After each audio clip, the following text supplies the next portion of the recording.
Welcome back to AVAIYA, Zeeba. Thanks so much for having me, Andy. It's lovely to be with you again. Yeah, always good to see you. Why don't we start off with doshas? For people who don't know Ayurveda well, what are the doshas?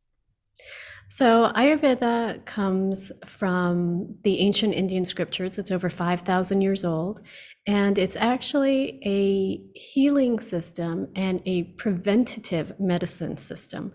So, it basically teaches you how to stay healthy, how to maintain that health, and in the event that you fall ill, what to do. But given that Ayurveda treats the individual and not the disease, the what to do part isn't prescribed per disease, it's prescribed per your dosha. So, what is the dosha? The dosha is your unique mind, body, spirit composition. And Ayurveda teaches us that there are three kinds. There's Vata dosha, which is a combination of air and space. So you have a lot of movement in your body, not only in your physical body, but in your mental body as well. You'll have a lot of thoughts. You ruminate a lot. You can perhaps be flighty. You'll start projects, not finish them. Then you have Pitta dosha, and that's a combination of fire and water. So these are our great leaders, real enthusiastic, very transformational. They get up, they go out, they do things, very proactive. And when they're out of balance, they'll get real angry, they'll get real bossy, they'll get real irritated, they get hangry. These are our Pitta dosha people. And last, we have the Kapha dosha, which is a combination of earth and water. And this is the element of nurturance in us, stability, sustenance. And when the Kapha dosha is out of balance, we tend to get real lazy, sluggish. We don't want to exercise, therefore we put on weight easily. Now keep in mind that Ayurveda says all of us have all three doshas. So it's just a matter of which one is your primary, secondary, and tertiary, and then in what ratio you have them in. So if you don't know your dosha, you can head on over to my website, or there's so many places online, and just take a dosha quiz to find out about yourself. And that way you can see, upon doing further research, you can see where you're headed as far as propensities towards developing particular diseases. So going back to how Ayurveda diagnoses diseases, each of the doshas have different propensities for different diseases. So Vata dosha people are more prone to developing osteoporosis and neurological diseases. And as far as the mind goes, they're more likely to develop anxiety and fear in the mind. Pitta people are more prone to gastrointestinal imbalances. GERD, acid reflux, ulcers, colitis, and they tend to be very angry when they're out of balance. And last, we have Kapha dosha. And our Kapha dosha people, when they're out of balance, are very much prone to depression. And physically, they're also prone to things like cardiovascular disease and diabetes. Anyone can develop diabetes. And so Ayurveda says, look, if you're Vata dosha and you've developed diabetes, here's the treatment for you. If you're Pitta dosha and you've developed diabetes, then you've got another treatment, and here's what it is. And the same thing with Kapha dosha. So Ayurveda is really a personalized, customized healing system. And the first thing that we look at when we diagnose you is your dosha, and then we go from there. Okay. Gotcha. Well, thank you for going through those. And I remember the last time we talked, it was very clear that I was Vata. Yes, Yes. you are. So wonderful. And now that we have a little background on the doshas for people who are watching, what is the Ayurvedic view of menopause? So Ayurveda says that menopause hits, between 45 and 55. Of course, being perimenopause can start as early as your early 30s. So you could be in perimenopause for 10 to 15 years. And what that means is that you start developing new symptoms. To be in perimenopause means you're still menstruating.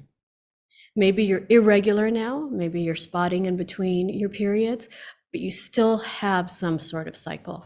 But now you've got these symptoms that you used to not have, like irritability. You feel dry throughout your body. Maybe your bones are starting to ache. You feel fatigued.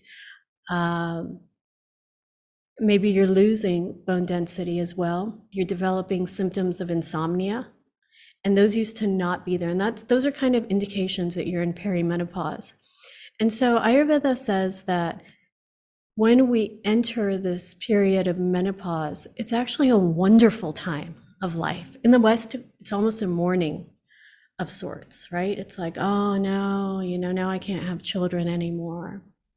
Or now I'm aging, right? It's a sign that we're getting old as women. But Ayurveda actually celebrates it. And it says, this is your second spring. This is a time of renewal and rejuvenation.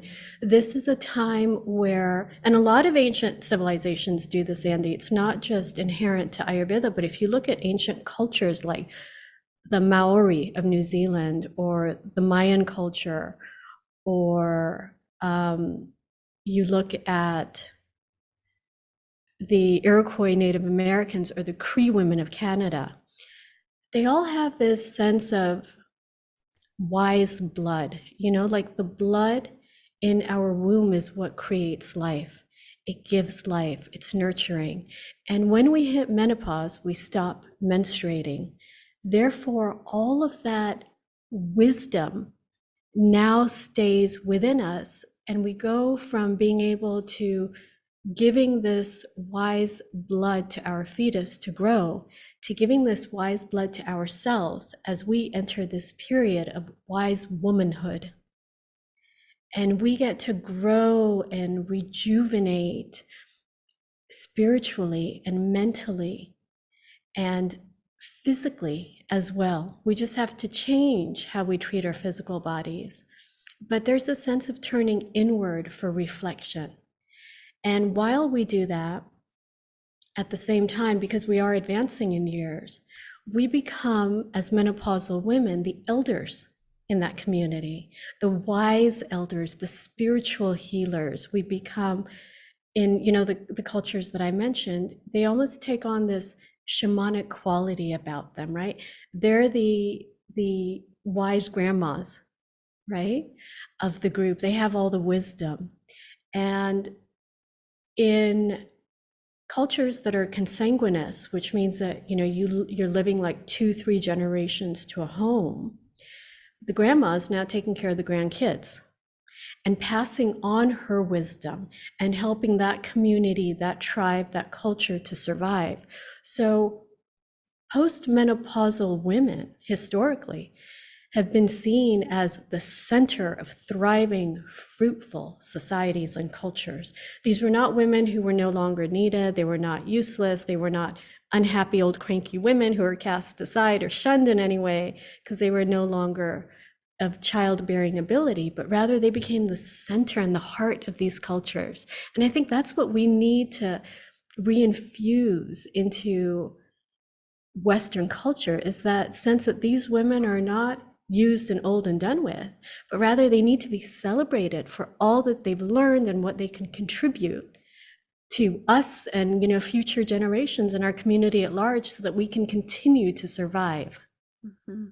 Yeah, I love that shift in perception, because definitely having grown up in the Western world, that is not so much the interpretation of menopause in so many ways here. And absolutely, you look at all those different cultures and that just the beauty that comes out of that time of our lives. And it's something to be cherished. And that's one thing that I've been definitely getting a lot of, and talking to people about this and being able to change my own perception so that it isn't one of just like mourning, like you said, and just being angry about it and, man, what is this all about? And being able to really embrace it.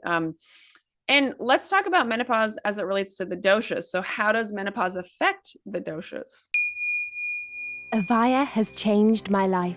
AVAIYA has made me the woman I am today. AVAIYA is my home. AVAIYA is personal freedom. AVAIYA is the reason my life continuously improves. Let everyone in your life know about AVAIYA. Everyone needs to know about this amazing company. Thank you, AVAIYA, for appearing in my inbox. What Ike Allen and Andy Anderson have created at AVAIYA is what the world needs.